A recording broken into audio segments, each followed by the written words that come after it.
ललका गमछिया वाला एगो दिल लेके भागल बा। ए सखी ललका गमछिया वाला एगो दिल लेके भागल बा।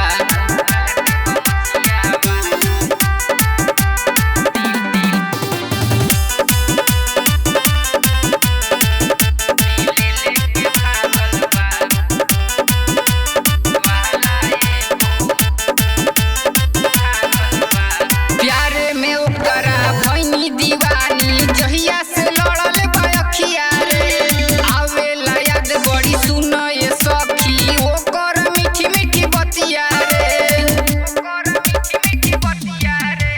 प्यारे में ओकरा भइनी दीवानी, जहिया से लड़ल बा अखिया रे। आवेला याद बड़ी सुन ये सखी ओकर मीठी मीठी बतिया रे।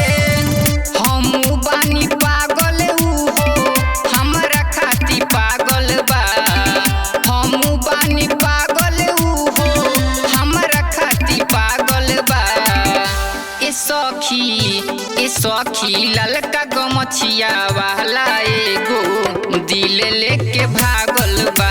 ए सखी ललका गमछिया वाला एगो दिल लेके भागल बा।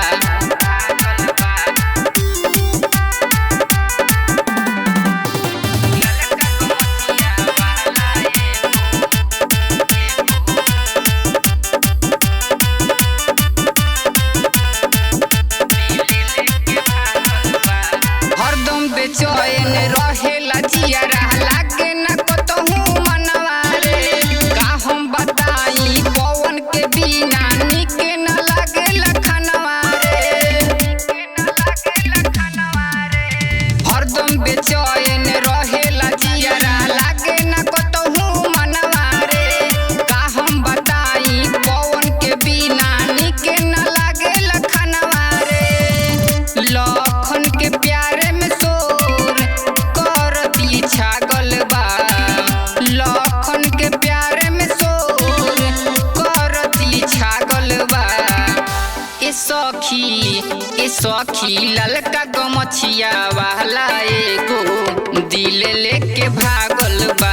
ए सखी ललका गमछिया वाला